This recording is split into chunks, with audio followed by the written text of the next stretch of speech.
E aí pessoal, aqui é o Bido e hoje então a gente vai resolver a máquina Shocker do Hack the Box, uma máquina baseada em Linux e também Easy, ok? Vamos lá, copiando o endereço IP dela aqui. A gente já vai fazer o nosso Nmap, então Nmap, cola o IP, pode ser "-t4 para fazer um pouco mais rápido, "-sv para identificar as versões das portas e "-ss para fazer um esquema de stealth. E utilizar sudo aqui, né, porque essa flag aqui ela precisa ser utilizada como administrador. Então, como resultado, a gente vai ter as seguintes portas: porta 80 e a porta 222. E essa porta aqui, né, não é a porta padrão do SH, mas é muito parecida e de fato está usando aí um SH. Normalmente a gente não tem muito o que explorar aqui. E porta 80, que é uma versão da Apache, normalzinha. Vamos anotar aqui as portas, vamos anotar aqui o IP também, 10.10.10.56. E, bom, acho que para scan inicial é isso. Vamos dar uma olhadinha nesta porta aqui então. Vamos abrir aqui o Firefox, pesquisar esse IP. E aqui a gente não encontra nada demais. Se a gente dar uma analisada no source code, também não tem nada, ok? Então, dá uma olhada nas versões aqui, né, de tecnologias. Aqui só identifica o Apache 2.4.18. Então, nada demais. Em seguida a gente pode fazer um GoBuster. Então, GoBuster, dir, "-u". Aí aqui eu altero pro IP que a gente quer. 10.10.56, "-w bigtxt, "-t40 para aumentar as threads e ser mais rápido, "-o para salvar num arquivo. Nesse caso acho que nem precisaria. Então, vamos deixar assim. E "-x" não precisa também, por enquanto não vamos enumerar nenhuma extensão.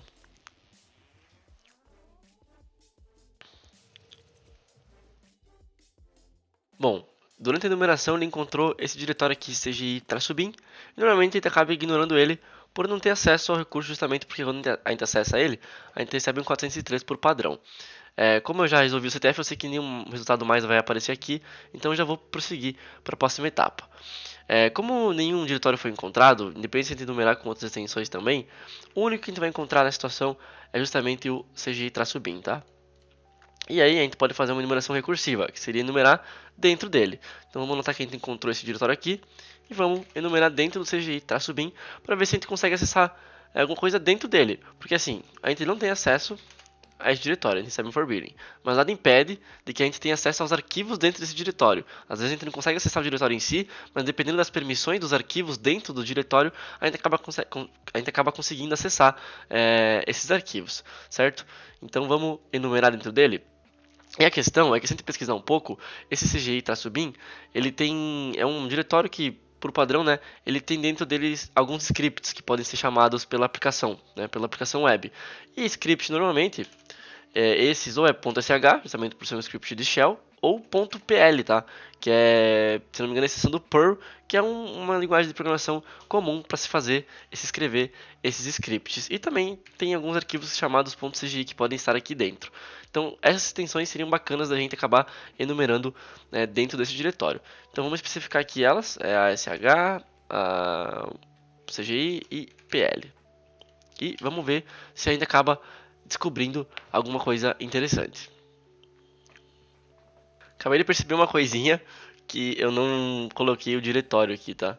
Pra fazer recursivamente, então lembrem de fazer isso, senão vocês vão perder alguns minutos que nem eu perdi agora em vão. Então, fazer recursivo aqui a enumeração. Bom, terminou aqui o scan e a gente encontra aqui então o arquivo chamado user.sh, certo? Então, se a gente entrar nesse nome aqui, um arquivo é baixado pra gente. E se a gente acessar esse arquivo, a gente vê que ele é um arquivo de script comum. Ele está rodando aqui um uptime e tá trazendo, né, a hora do servidor. Simples assim.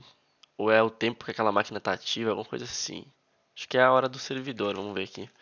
Só para tirar essa dúvida. Então tá bom. A questão é, nesse ponto aqui, pelo menos quando eu estava fazendo esse desafio, eu dei uma travada, porque eu não sabia o que eu podia fazer com isso, sabe? Mas a questão é que existe uma vulnerabilidade, que justamente é o que dar o nome à máquina, né, Shocker, chamada Shell Shock, que é uma VUM muito conhecida. E eu já tinha escutado falar dela, só que a questão é que ela é executada primordialmente, né, na maioria das vezes que ela é explorada é dentro desse diretório CGI bin com algum script dentro. Então, sabendo disso, né, sabendo que a gente pode acessar esse carinha aqui e, né, fazer rodar um script no servidor, a gente pode testar e ver se essa máquina está de fato vulnerável a VUM Shell Shock, né?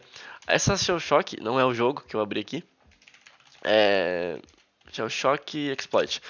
Essa VUM Shell Shock basicamente explora o próprio bash do Linux e tu consegue executar comandos remotos nele, porque tu meio que explora as variáveis de ambiente do próprio bash e com isso consegue fazer execução de código remota. Então, para a gente ver se está vulnerável de fato, tem um scriptzinho no Nmap que a gente pode utilizar para identificar isso. Então a gente pode dar aqui um locate NSE, que são as versões do NSE, são os scripts do próprio Nmap, né, a extensão dos scripts do Nmap, e dar um locate aqui, só que eu tenho que puxar um pipe porque eu não tenho o pipe no meu teclado. Um segundinho. Eu não tenho o pipe configurado aqui na VM. E dar um grep em Shell Shock, para ver se a gente acha aqui um script para isso. E de fato existe esse scriptzinho aqui. Se a gente der um les aqui nele, a gente pode ler um pouco sobre ele e ele já traz como utilizar ele aqui, ó. Então, é esse comandinho aqui. A gente pode usar esse cara aqui então. Aqui a gente pode fechar o bacana. Então, o target a gente substitui aqui pelo IP da máquina. Menos P menos não precisa, né? A gente já sabe que a porta aberta é menos 80, é a porta 80. E você tem que trocar aqui, ó, que ele especifica aqui a URI como CGI bin, né, que normalmente é como eu comentei onde acontece esse ataque, só que ele está em outro diretório aqui e nesse caso a gente tem que especificar que é no user.sh. Então, rodando esse scriptzinho, o Nmap retorna pra gente que de fato o site está vulnerável a Shell Shock. Ok? E como é que a gente explora? Eu já pesquisei aqui então, Shell Shock Exploit. Tem um artiguinho do ExploitDB falando um pouco sobre essa VUM. Então ele dá uma introdução, ele fala sobre as variáveis de ambiente, que é justamente aonde sofre essa VUM. Então se tu botar esse comandinho aqui, ó, essa sequência de caracteres, basicamente tu consegue quebrar aí a variável e depois executar qualquer comando que tu quiser. Então já vamos anotar, inclusive, este cara aqui, pra gente tentar explorar esse script, ok? Esse script não, essa vulnerabilidade. Aqui trouxe a resposta do Nmap, então ele falou que é vulnerável e exploitável, certo? Então, como é que a gente faz para explorar esse carinha? A gente podia interceptar com o burp para ficar mais demonstrativo, mas a gente pode usar o próprio curl. Né? Isso fazendo de modo manual. Se tu precisar na internet Shell Shock Exploit, tu vai achar uma maneira automática de fazer também. E, bom, basicamente aqui já trouxe todo o comando, né, que eu utilizei para explorar essa VUM. Então, o que quer dizer, né, esse comando? O curl, justamente para fazer a chamada enfim, desse endereço, "-h" para indicar que é um header, e nesse caso aqui eu estou indicando o refer, que é um dos headers que a própria requisição comum, né, utiliza. Eu vou até abrir aqui o burp para ficar mais fácil para entender. Então, se eu interceptar esse cara,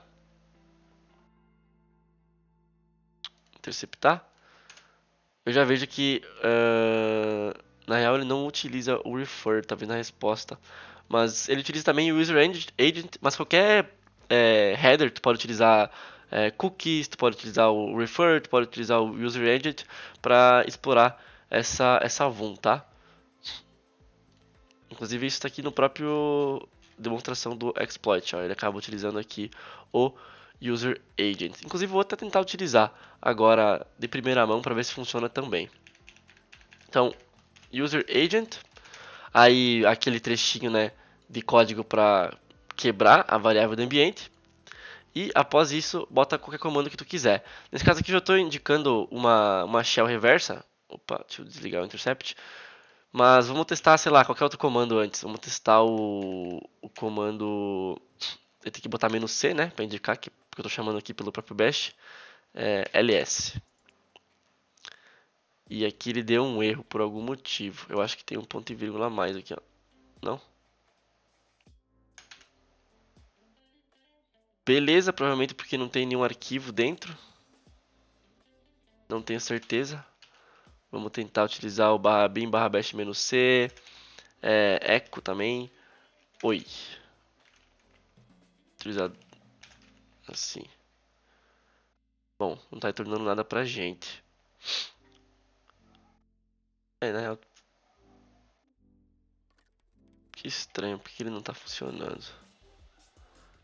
Tem que ter aqui sim. E aqui ele só utiliza, né, barra bin barra bash menos c e o comandinho de reverse shell. Então barra bin barra bash menos c, echo oi. Tá, não tá funcionando por algum motivo. Não sei se é porque eu troquei o user agent, vamos testar. Ver se está funcionando o refer de fato, mas eu acho que não. Tá, deixa eu fazer o seguinte teste. Deixa eu botar a shell reversa. Vamos pesquisar aqui a reverse shell. Reverse shell. Aqui pelo load things. Aqui a gente já puxa o sitezinho do reverse shell generator. E pode ser no bash-i, porta 444 pode ser. O endereço do nosso VPN é 14.7. Vamos tentar executar aqui então. É esse cara. Só tem que ter o comando completo aqui, senão ele não se acha. E isso está no user agent. Vamos ver se isso funciona. Bom, funcionou, então, enfim, qualquer header que tu utilizar, ele vai acabar funcionando. Eu só não entendi por que o LS não funcionou direito. Fiquei curioso. Deixa eu testar aqui. Bom, a nossa shell se manteve já. Vamos ver se eu apagar tudo aqui. Barra bin barra bash, menos C, ls. Tá, deu erro. Às vezes tem que utilizar um comandinho antes.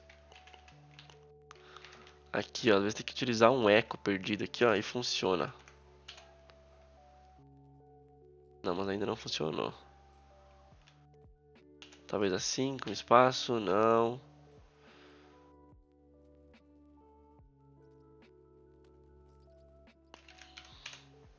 Ah, agora funcionou. Bom, não sei porquê, tá? Não tenho certeza de explicar bem porquê, mas às vezes tem que utilizar um eco ponto e vírgula depois da quebra e depois disso utilizar aí o comando que tu realmente quer utilizar. Deve ter alguma explicação nos próprios mecanismos aí dessa vulnerabilidade e do bash, né? Mas, como a gente viu, o payload de antes funcionou, então basta utilizar barra bin barra bash menos i e aqui curioso, então não precisa utilizar o echo antes disso. Talvez porque tem que utilizar aquele echo para jogar na própria saída, né? Porque aqui não tem uma saída no terminal, né? Um output. Que ele só joga o comando. As outras comandos que eu estava utilizando, tipo o ls, tem uma saída própria, então talvez por isso tem que utilizar mais aquele echo e ponto e vírgula. Mas basicamente, vamos ver quem é. A gente é o usuário Shelly. Provavelmente a gente já consegue aqui a nossa flag de usuário, certo? Tá aqui a nossa flag de user. Bom, rodando aqui deixa eu dar um export system só para dar um clear. Rodando um limpias aqui, a gente vai encontrar que tem um SUID, né? Lá no purl. Mas eu vou pegar um comandinho aqui que eu tenho, que eu utilizo para fazer a análise manual disso e não precisar utilizar sempre o próprio limpias. Então eu posso abrir aqui o comandinho, tá aqui Information Security, Linux Preview Escalation, e é esse cara aqui, ó, pra gente achar SUIDs. Então vamos dar um Ctrl C aqui, um Ctrl V aqui, e a gente vai acabar encontrando aí que o per ele tá com um SUID. Ou ele tá no sudo "-l" e eu confundi. Confundi legal. Não tá com SUID, ele tá com permissão no etc sudoers. Então a gente consegue utilizar ele como root e sem senha. E para usar o per e invocar uma shell, eu gostaria de lembrar de cabeça, mas eu não lembro. Então vamos lá no GT of Beans, famoso, procurar por per. A gente tem permissão de sudo. Então é sudo per "-e". Eu vou anotar que quanto mais eu escrevo em vez de copiar, eu decoro mais fácil, né? Então sudo per "-e", aí exec bin sh, ok, barra bin barra, vou usar o bash, né, que a gente está utilizando até agora.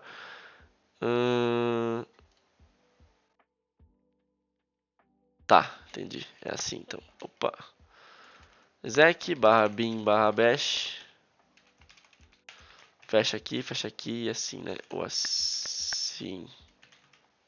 Já esqueci. Acabei de olhar e esqueci. Por que esse ponto e vírgula é depois? Ah, tá. Ok. E fazendo isso, a gente consegue aí permissão de root. A gente poderia mudar essa shell, óbvio, mas como nosso objetivo é só ver a root txt, aqui temos ela. Eu não sei porque eu estou usando menos "-l", sendo que é menos "-c", na real, para ver os caracteres. E é isso aí. Beleza? Privilege Escalation, molezinha. A única questão é que você precisava ter conhecimento da existência da vulnerabilidade Shell Shocker para explorar e conseguir esse acesso inicial ao user. Beleza, pessoal? Espero que você tenha aprendido alguma coisa. Qualquer coisa, comentário aqui no YouTube de dúvida ou no LinkedIn. Valeu e até mais.